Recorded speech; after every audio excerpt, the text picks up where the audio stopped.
धार्मिक आधार पे लोगों को बांटने की कोशिश। ये कल समान नागरिक संहिता नहीं लागू हुआ है। मैं धन्यवाद दूंगा भारत के यशस्वी प्रधानमंत्री नरेंद्र मोदी जी को कि कल देश में जो अभी तक विपक्ष तुष्टीकरण की राजनीति करता था, कल ये लागू होने से एक तरह से तुष्टीकरण का पटाक्षेप हुआ। और ये केवल पहला नहीं है जिसका विरोध कर रहे हैं। आखिर अस्थायी रूप से भारत माता के माथे पे लगा हुआ कलंक जो 370 हमारा आर्टिकल और 35A, वो उसके कारण हम भारत के पार्लियामेंट के बनाए हुए कानून को जम्मू कश्मीर में नहीं लागू कर सकते थे, हम शेड्यूल कास्ट को रिजर्वेशन नहीं दे सकते थे, प्रधानमंत्री आवास नहीं दे सकते थे, योजनाओं का लाभ नहीं दे सकते थे, किसान सम्मान निधि। तो चाहे आर्टिकल 370 35A का समाप्ति हो, आज जम्मू कश्मीर भारत का अभिन्न अंग बना है। पूरे देश ने स्वागत किया। लोग कहते थे खून की नदियां बह जाएगी महबूबा मुफ्ती जैसी, और आज वहाँ पे पूरी दुनिया से पर्यटक आ रहे हैं और 5 गुना पर्यटक बढ़े हैं। इसी तरह से इसका भी स्वागत कर रहे हैं।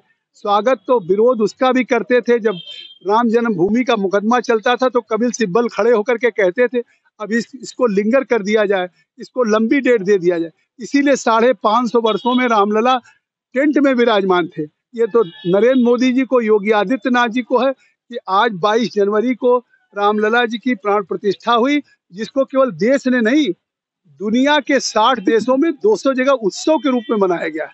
आज अगर भारतीय जनता पार्टी के प्रधानमंत्री नरेंद्र मोदी ने कहा है कि 2024 में 400 के पार, तो ये आज जो बस्ती से ये निकल रही है भारतीय जनता पार्टी की यात्रा, ये विजय यात्रा है, बस्ती मुख्यालय से चल रही, जिसका आज इसकी शुरुआत कर रहे शुभारंभ प्रदेश के महामंत्री भारतीय जनता पार्टी के सुभाष यदुवंश जी, जिला अध्यक्ष विवेका जी, उनके साथ आदरणीय जगदीश जी और सभी ब्लॉक प्रमुख, सदस्य, जिला परिषद, सारे लोग।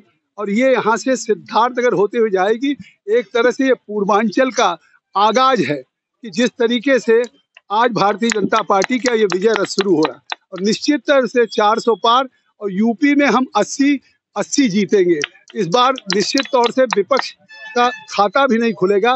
विपक्ष तो एक डूबता हुआ जहाज है, आज उस पर कोई सवार नहीं होना चाहता। जो है वो एक एक करके आज भारतीय जनता पार्टी ज्वाइन कर।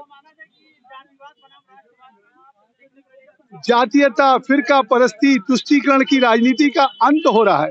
चाहे मध्य प्रदेश का चुनाव परिणाम हो, छत्तीसगढ़ का हो, राजस्थान का, वो परिणाम इस बात का द्योतक है कि आज अब देश में राष्ट्रवाद, देश को दुनिया की नंबर 1 इकोनॉमी बनाने में पिछले 10 वर्षों में 11वीं अर्थव्यवस्था के पायदान से हम 5वीं अर्थव्यवस्था पे आए हैं। और 2027 तक नरेंद्र मोदी ने कहा दुनिया की हम टॉप 3 इकोनॉमी में होंगे। तो ये चुनाव सुशासन का है, टॉप 3 इकोनॉमी बनाने का है, केंद्र की बुनियादी सुविधाओं को लागू करने का है। कोई फेल नहीं है। आज उससे ज्यादा हम दे रहे हैं।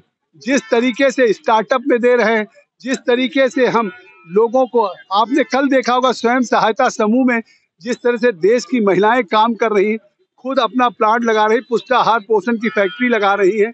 आज वो तमाम कॉटेज इंडस्ट्री बना रही है, कुक्कुट गोर। तो हम सर्विस, प्रधानमंत्री जी ने जहाँ जॉब क्रिएट किया है, नहीं आत्मनिर्भर भी बना रहे हैं और जॉब प्रोवाइडर बना रहे हैं। सरकारी नौकरी मतलब नहीं मिलेगी, क्यों नहीं मिलेगी?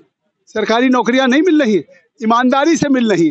पहली बार उत्तर प्रदेश हो, केंद्र हो, आज सरकारी नौकरियां अगर राजस्थान में अशोक गहलोत की तरह से मिल रही हो, रिश्वत देके भाई भतीजाबाद, यहाँ अखिलेश यादव के समय में यूपीएससी में जिस तरह से नियुक्तियां हो रही थी, तो वो नहीं है। आज जो भी भर्ती, सिपाही से लेके डिप्टी कलेक्टर तक, वो पूर्णतः ट्रांसपेरेंट और ईमानदारी से। को लेके जो टाइमिंग है, टाइमिंग पे सवाल उठा रहा है, ये क्या मुसलमानों को डराने की साजिश है? क्योंकि दिल्ली में जिस तरीके से सारी योजनाओं में हम सबको लाभ दे रहे हैं, सबका साथ, सबका विकास, सबका विश्वास।